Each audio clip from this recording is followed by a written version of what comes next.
left off, and you were getting into it, but it's funny because I was wanting to dive into it as well. Is you've been talking a lot lately about processes, frameworks, Yeah. and leverage, Right. and how that's helping you scale in business right now. And this, you tweeted this the other day, right?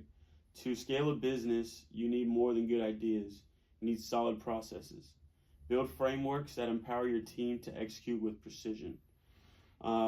So to I really want to break that down, right? Like, how have you been able to create leverage recently with processes, and how has processes and frameworks really changed, kind of everything that's going on? Yeah. So I believe that I believe that anything that you do in business is really not that special. I think I heard a stat, and it basically says 2% of businesses are something innovative, like Amazon, Facebook, Tesla. Right. It's 98% of businesses that just take something that's out there and add their own spin to it.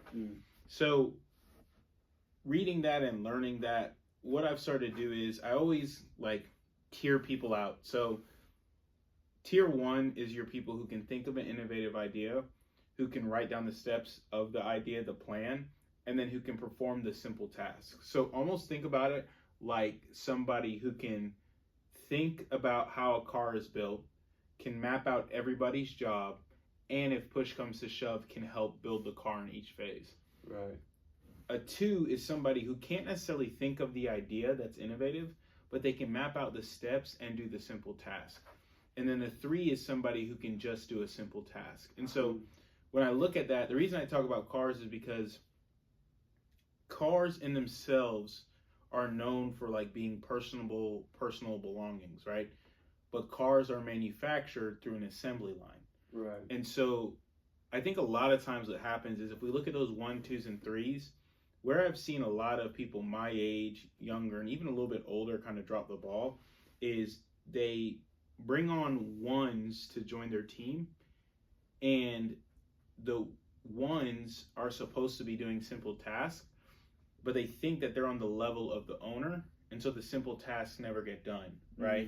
So you asked me earlier about having a partner in the marketing firm. I don't, right? And I don't have anybody, I don't have a co-founder, right? Because I've seen what happens is somebody will hire a CEO into a business like this, and they'll give them that title. And so all of the day-to-day stuff now is still not getting done because this person doesn't feel like they need to do that. They're above that almost. Right. And then the owner's like, well, I'm not doing it. That's what I hired you for. Exactly. Where I've kind of flipped the script where it's okay, video editing, if I give you, for example, we put out a lot of short form content, not only for myself, but for my clients. So if I say, okay, what process of video editing can I get out of, right? And the process I first figured out was, okay, I need to get out of the actual transcribing the clips. So I created a process. I said, okay, for each client, these are the fonts and the colors that you can use. Once that's done and good to go, that simple task, I just put somebody in place for that one simple task. Yeah. So now that gets taken off of my plate. Okay, another one is scheduling the stuff. And so we have our own white labeled software that we use to schedule social media posts, and it's my time could be better used on something else, so I give somebody that one task and that's all they do. Right. And so building those processes, I think, start with the simple task, and then from what I've seen, I haven't gotten here yet, is you hire somebody to manage those people doing the simple task, and then the next tier, which is where you see a lot of big companies, is you hire somebody to manage the managers. Yeah. I think what a lot of smaller businesses do is they hire this person first, so none of this stuff gets done. Yeah. So that's kind of what I've learned, and that's why I started wanting to build processes, is because of the fact that I realized that if I wanted to build something bigger than myself, I had to make sure all those processes are in place. And so processes have helped me scale, because what happens is if you put one person in charge of a simple task, but you can just give them work, right? It's now you can focus on the other aspects of the business that need to be focused on, right? So when we onboard a new client, now I know that the scheduling of the post and the editing of the post I don't have to worry Taken about care of. because I have the process in place. Right. So what does that allow me to do? That allows me Frees to up your focus on time. other things, frees up my time, Mhm. focus on other things that I could do to bring value to the client. Exactly. And so that's really how processes have helped me scale, and that's why they're so important, because you eventually get to a point where you can't do everything. And you know, everybody will say like I'm overwhelmed, and like as an entrepreneur you hear that from like people ahead of you where they say you can't do everything. Right. But no, there really gets to a point, because what starts to happen is all of a sudden if you start to drop the ball, well, that's where your business goes backwards. Exactly. So it's like, would you rather your business go backwards, or would you rather be able to onboard new people, to hire new people to then take those tasks? Because you got to think, if you're doing something 5 hours a week, and let's say, I'm just going to use round numbers here. Let's say somebody has a business that they're taking home 300 grand. 300 grand is $150 an hour. If you have something that takes 5 hours of your week, that's $750 a week. Okay, if you were able to onboard a VA to take those 5 hours back at $4 an hour, okay, that's $200 a week. So now those 5 hours go to the VA, but the great thing is that VA still has 35 hours left in their week, and you've gotten all your time back. So what can you do? Now you can give them more stuff, and you can continue to give them more stuff, and because it's their full-time job, they're fine with it. Yeah. So it's like, as you're giving them more stuff, oh, well, okay, their workload's full. Okay, well, let me just buy back my time again. And so that's kind of what I've realized about processes is like, if you can buy back your time, and there's a book that talks about that, but if you can buy back your time and you can start to like create precision-based things that don't allow people to waver, it benefits. Because the end of that quote where it talks about precision, I think a lot of times what happens is, especially in the creative industry, right? You'll hire somebody out to do something, and whenever they do something and they give you their result, it's not what you thought that they were going to give you. So whether it be a video, whether it be a photo shoot, whether it be graphic design, I'm just talking about my industry. Right. So it's like, now if I create a process and I say, okay, this video, I need it to have 30 clips in it. And these, out of the 30 clips, these are the 80 clips that 80 types of clips that I need you to get at the video shoot. Right. And then I need you to pick 30 out of these 80. Mm. Because I already know the 30, because I already know what the 30 should look like. If I see something that's off, I could be like, okay, that's not a part of what we talked about. I need you to put one of these in there. That way, all of a sudden, it's a different conversation. If something doesn't go well, it's like, it's still accountability to you as the founder, but you can have that conversation saying, okay, you didn't follow this process. Right. And there's no wavering, right? Like, it's like in professional sports, if in baseball they say, okay, you got to wear black socks, you got to wear your pants tucked into your socks up high, like the old school days, right? If you don't do that, you get in trouble. Right. But if your coach walked out there and said, hey, everybody just look professional, you leave too much room for human thought. And I think when you leave too much room for human thought, because everybody thinks different, you don't get the result that you would expect. Yeah, exactly. So it's really just building repeatable SOPs. Correct. Right. But some people, and I did this myself up front early, like I tried to scale out of the roles of like media buying and social media before even learning what my SOPs were. Right. You know, so it was like when I did outsource social media management and we had a girl doing it, it was like, that's not what I want it to look like. Right. I don't even know what I want it to look like. Right. You know, so how, like, I don't know, I guess I'm asking, like, obviously you're going to be kind of in the trenches trying to figure it out up front. Yeah. What you want your brand to look like. Right. But at what point should you start looking to, like, all right, here I need to buy back my time. Like, this is, you know? So to what you were saying, kind of your experience, I would tell everybody, be as specific as possible, right? I talked about a story on social. I think the video will go out in a couple weeks, but my friend Ali, one time I had a hard conversation I had to have with somebody on my team, and I said, bro, your feedback, what do you how does this come across? And he hit me back and he was like, bro, to be honest, like your message, like it's just really long and it doesn't really say anything. Like, when you leave those conversations, like you need to have clear tactical, you need to do this, you need to do that. This is how you need to do it. This is what time you need to get it done at, right? So what I've always learned is you need to be as specific as possible. And so like Loom is something that we use for our SOPs. Right. And I've got about 200 Loom processes on my Loom account. And the reason why I have them is because it's like, if somebody has a question, I just send them the video.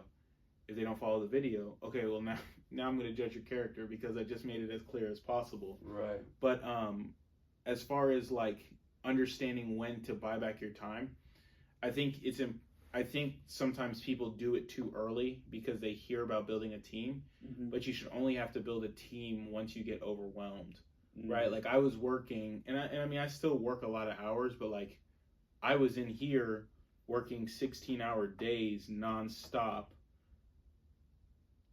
before I hired my first VA. And the only reason I hired him was because I had a client who had a conversation with me saying, hey, when you do great work, it's amazing, but lately it seems like you've been a little behind on getting our stuff to us. So when that hard conversation occurred, all of a sudden I was like, okay, this is time to bring in other people. And so you'll know when it's time, but I think what happens is people try to do it too early because they hear the concept of building a team. It's funny you say this. One of the things that I tell a lot of videographers or like freelancers when they get started is I tell people, I'm like, don't lie to people and say that you have a team.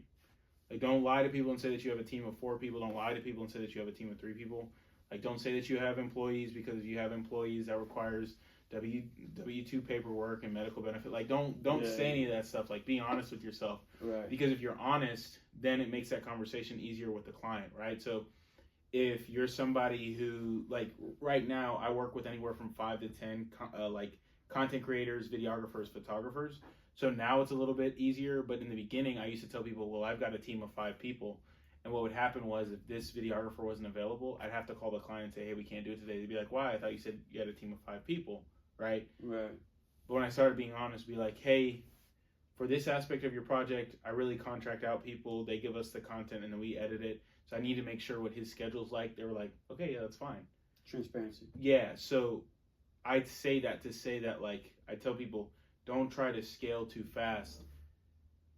Do all that you absolutely can do, and then the second you feel like you have the money to spend and that you can't do anymore, then begin to start to bring on a team and hire people. You don't want to do that too early, because if you do it too early, like you said, you run into the predicament of they're not doing what you want to do, and then you also run into the predicament of I know for me, if I would have started to build a team like that with like the VAs and like the systems and stuff too early, I probably would have gotten complacent. So it's like you want to be in the grunt work and you want to be in the trenches, because I think the trenches is where people who are just coaches or consultants separate themselves from actual practitioners, right? Like, I'm going to use 2 of my buddies who are clients and friends, but my buddy Ali, who owns multiple hotels across the country, his first 3 years in America, he lived in the hotel, right? So, like, the thing about him is, like, if he lived in the hotel and somebody tries to send him an invoice for a repair that's $10,000, he could say, no, that's not true off of experience, because he can say, well, I had this same repair that when I was living in the hotel I experienced and it was a lot cheaper, right? Another one of my buddies named Todd Price, he recently retired from roofing. But when he started his roofing company, he was the one on top of the roofs. He was the one knocking doors. Exactly. Right? So when somebody has a question or somebody says, hey, I don't really want to do this, and he's like, well, you can just go find a different spot. Like, I had to do this. So I think that being in the trenches really shows people that you're willing to work, but it also allows you to gauge if somebody's doing something right? Right? Like, every videographer, every photographer I work with now can shoot content from a visual perspective better than I can. Right. But if I know that I have something in my mind that I'm wanting to get or capture, and they say it's not possible, if I know it's possible, then that's where it becomes an issue. Because if I can show you how to do it with your own camera, that's when we have to have one of those tough conversations. Yeah. Right. Yeah. So get in the trenches, go do the work. That's the only way to actually build a business, 100%. Yeah, because 1,000%. And like, it's definitely a problem that's going on right now, especially with people coming, like, even like the young kids, like, they'll, like, whether it's SMA space or just like marketing in general, like online, right? Posting content, they'll do something one time and be like, oh, I'm gonna go teach others how to do it. It's like you really don't even have no baseline knowledge of what you're talking about. Right. That's like a big problem going on right Yeah, now. and I think it's a big problem because I think, look, it's one of these things where, and I'm not gonna sit here like, I understood, looking back on it, I understood why 4 to 5 years ago when I would go to businesses and ask them to do marketing, they would just brush me off. Or like I used to be angry about it, but it's like every 24-year-old, every 25-year-old wants to be a marketer because they think that they know business. Right. But like, what I've learned is that you have to show that you can execute, right? Like, on top of doing a lot of the corporate stuff, we work with a lot of politicians, but because of that, we have a lot of government contracts. And so everything that I teach the government agencies, or everything that I have somebody on my team do, I knew how to do it at one point. Exactly. Right now you have coaches coaching coaches on how to coach coaches. And it's like, at the foundation of that, that's literally what I put on social today. At the foundation of that, there has to be like an actual business. Right. Right? Like, right. It's one of these things where it's like, you are more likely, if you're in the gym and somebody who's 400 pounds comes up to you and says, I've watched thousands of motivational videos about fitness, I've read lots of books, let me train you to get in shape. You're going to be like, what are you doing? But if you see a guy in the corner who's really not talking to anybody and he's in great shape, you're more likely to go up to him and say, like, bro, like, what are you doing? Exactly. So think about the guy who's in great shape who's also telling you, hey, I can get you in great shape like this, right? Like, that's the guy you want to listen to. And even the guy in the corner is the guy you want to listen to. But right now what we have on social is we have a bunch of, like, fat people who read about push-ups who try to teach other people. Like, that's that's what it comes down to, right? Like, we have a bunch of people teaching about credit who don't actually have any money. Right. Like, we have people trying to be financial advisors who don't actually have any money. Like, it never fails. Because of my age, I know a lot of people who sell financial services, as far as, like, not necessarily like insurance and stuff like that. Like, that can help people, and like, that's a game changer. But like, people who will try to sell like wealth management at 25 years old, and they'll be like, hey, I'd love to talk to you about this. And I'd be like, okay, how old are you? And they'll be like 25. I'll be like, oh, so you just got out of college. How are you going to teach me how to invest? So it's like stuff like that. It's like, yeah, you're right. It's a weird dynamic. Yeah. Which is why we're taking the route of build the credibility first. Right. And then go back. Right. I think that's the proper way to do it. 100%. One more thing I wanted to dive into. You tweeted this the other day as well. Okay. It's really along the lines of where the conversation is going, so it's perfect. You said many claim their services are good, but not the cheapest, while also admitting no one knows who they are. Without building a brand, your product or service becomes a commodity, forcing you to compete only on price. So build a brand or be the cheapest. It's that simple. So, I mean, you're in the space, right? Obviously, I want to break that whole context down, but what's the best way you're seeing today to truly build a brand and, I think the best way, in my opinion, to build a brand is to show how you're different from a personal perspective, right? Like, the basis of that quote was basically, I hear a lot in like home services, so like construction, remodeling, where people will be like, well, I'm not the cheapest. And I tell people, when it comes to marketing, either you need to be the cheapest or you need to be the most expensive, right? Yeah. Because like, if playing that middle game doesn't make any sense, right? And people say, well, I'm not the cheapest, I just don't know how to market. Without brand, 99% of products become a commodity. Right. So it becomes automatically a position of price. Like, for me, I'll give you an example. So like, I like to, if you see on social, I like to put my logo on like clothes, whether it be polos, t-shirts, everything, right? Right. If I want to try a certain type of clothes, like I have tactical polos coming in, so the ones with like sunglasses holders in the pockets there, right? Because I'm putting my logo on it, I'm not worried about the perfect brand. I'm just worried about the one that costs the least, so I can put my logo on it, right? So I say that because right now we're in a phase of building a brand or becoming a utility, right? Like if I go to your Amazon account right now, I guarantee you that everything you've searched on Amazon is something that's relatively general, right? Like nobody goes to Amazon and types in Nike workout clothes. What do they type in? Workout shorts. Right. Black t-shirt.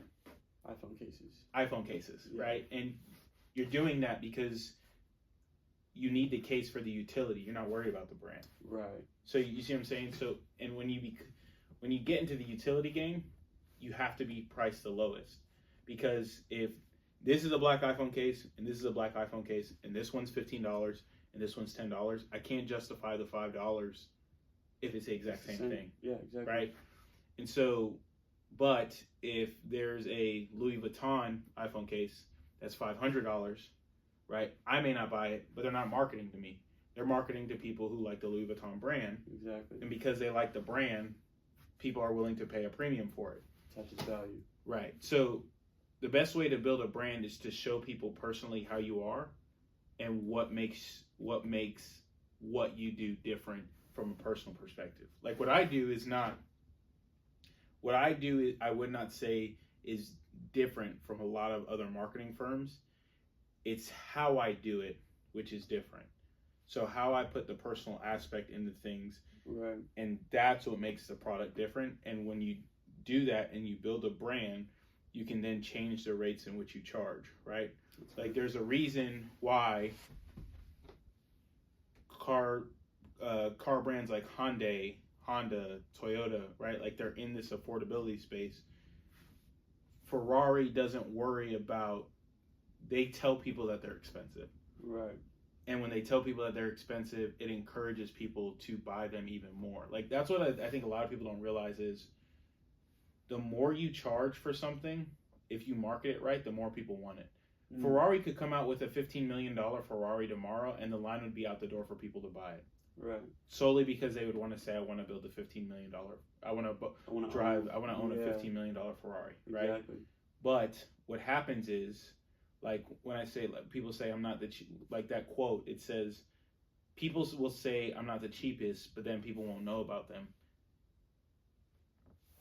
Why would I always tell people, if you're not the cheapest and you're marketing like that and nobody knows about you, what would cause somebody to want to work with you?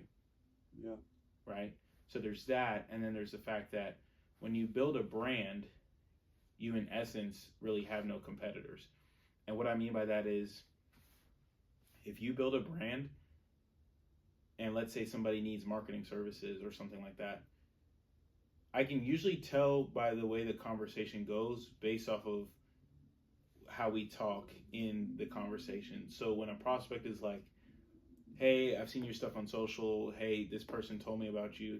I'd love for you to send me over a proposal, see how we could work together. Okay, that means that the brand has been built.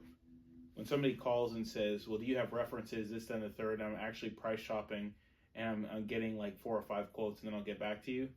That means that my brand wasn't built in that aspect, but that could also mean that might not be the client for me. So building a brand, I think, comes down to talking about who you are and what you do and how you do it versus other people in your industry. Because at the end of the day, whatever product or service you're selling is a commodity. It's the brand that's going to allow you to separate yourself. Yeah. I mean, I see it all the time. I mean, it's like so many people will say, oh, yeah, my prices aren't the cheapest. And it's like, well, nobody knows about you. So nobody's going to pay those prices regardless. Yeah, exactly. Right? But if you have a brand, it's one of these things. I think it's called, I've heard the Mona Lisa concept, where nobody knows why the Mona Lisa is valued at $800 million. But there's always lines wrapped around the building to go see the Mona Lisa. You don't know. Exactly. I don't know. I don't know either. Just heard it's a famous painting. Right. And art's like that, right? Like you're like, why is that? Like for me, like look, I'm a sneakerhead. I've got like 200 pairs of sneakers. I've been collecting a long time. I am not a fan, personally, of the way that the off-white sneaker looks. Right. Okay? That's just me. It doesn't change the fact that there are people and they can charge a premium to people to sell them. Right. Right? Like that's a brand aspect. Right. Right? And so you see it all the time where it's like, if you build a brand right, you get out of the commodity game and you get into the game where in essence you have no competitors, to where the point where people aren't searching marketing agencies near me. They're just like, hey, I'd love to work with you. Exactly. And that's what a brand does. So how you do that is you talk about who you are, what you do, and how you do it differently from other people. And once people put the know, like, and trust factor to what you do, that's how you build a brand. That's a bar. Yeah. And that's what you help people do, right? Yeah. Boom. Yeah. That's what we help people do. Because at the end of the day, it's like, if you're a doctor, if you're a lawyer, right, those industries more and more become part of the commodity space, because it's like, let's say I'm a lawyer, or let's say I'm looking for a lawyer to file an LLC in Delaware or something like that, right? Well, if I don't know any lawyers, right, and I call this lawyer and he says I charge $200 an hour, and I call this lawyer and he says I charge $100 an hour, right? More than likely, I'm going to go to this guy because he charges less. Right.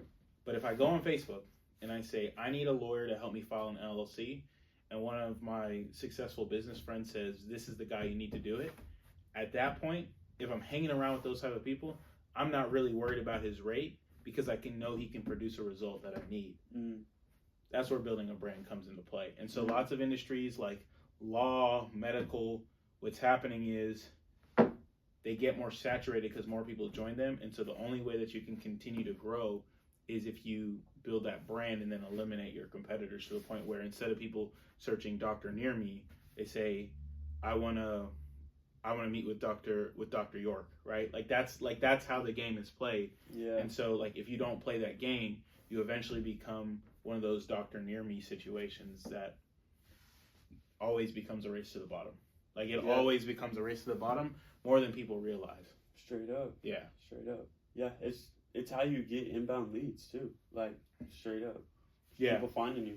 You can reach so many people by just continually posting and continually building that brand. Right. Like, I'm curious to see how many people you've reached on right your here. Instagram right now. Well, I can tell you, right? You are like the most consistent person I know. I can tell you right now. I mean, so in the last 30 days, organically, right? I don't think I've ran any ads this past. I'm just making sure. I want to tell you the truth. So yeah, organically, it's right here. We've reached, or my account has been viewed in the last 30 days 18,000 times. Yeah. Exactly. So it's all organic. Exactly. And that's free eyeballs. Right. On what you're doing and the value you're offering. Right. You know? Yeah, so it's one of those things where it's like there's something called cost per impressions, and so it's like to reach 18,000 people, I mean, how much would you have to spend to do that? I mean, social media is free. Like I have video editors and I have a team, but that's for the business perspective. But like you could get started today. Anybody can get started today without any of that stuff. Straight up. It's just a matter of how bad do you want to achieve what you are trying to show the world. That's what it comes down to. So that's good. So if they want to follow you and the best way to do it is FRHart2, FRHART and the number 2.com is where you can kind of connect with me. But FRHART and the number 2 on social media, that's where all my socials are. So. Bet. And I'm gonna make sure I plug them on the video when we get it uploaded and stuff. But no, this was fire. Yeah, no, I appreciate it, man. I appreciate you coming into the office to chop it up. Yeah, no, I appreciate you. Yeah. I appreciate your time, bud. No problem, brother. Yeah. Fire.